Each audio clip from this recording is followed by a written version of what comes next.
to create a new Shakespeare play, which for the first time has a true female lead, played by Jade Anuka, who plays Queen Margaret. Lovely to see you. Good morning. Tell us about her. She's great. She's great. She features in Henry VI, Part 1, 2 and 3, and a bit of Richard III. Right. And we've now put all of her story into one play. Jeannie's amazing and has created this new, basically it's like a new Shakespeare play. He did write strong female characters, didn't he? There are some, yeah.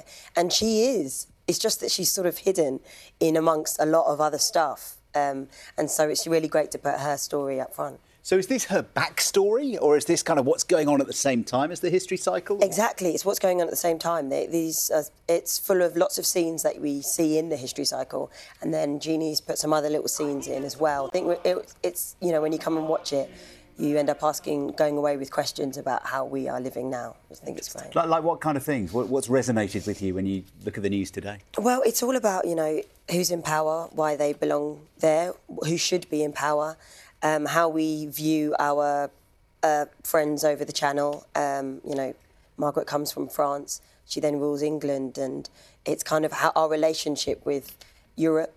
It's all really relevant, weirdly. Yeah, it certainly is exactly what we've been talking about today. Just tell us about your journey into acting. Where did it start? I sort of was always a bit of a kind of performer at home, and I didn't know I could do it as an actual job until when I was a teenager. I went to a place called National Youth Theatre, and it was there I met sort of people my age who were like, I'm actually going to be an actor, that's going to be my job. And I was like, oh, I didn't know you could do that. And then I went to drama school, and yeah, been kind of going on since then. And what, did you always love Shakespeare when you were a kid at school and you were forced to read it? No? Not at all. I hated it. I laugh like that, but go on. I know, it's weird. I think it's quite hard to teach it in school, and often you learn it in English first, which is difficult because you're sort of reading it and it's hard.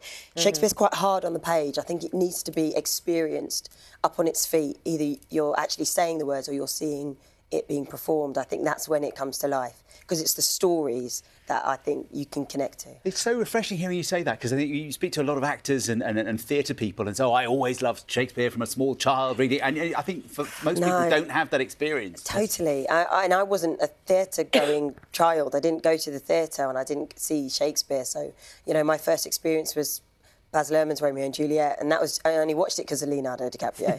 But it's kind of like now. If he's away in, he's away in. Exactly. Talk to us about also the Black Panther Challenge, because you've been working with young kids getting them into cinemas, haven't you? Yeah, well, when it came up, Black Panther, I just thought it was such a brilliant thing, and I thought it was really important for young people to see.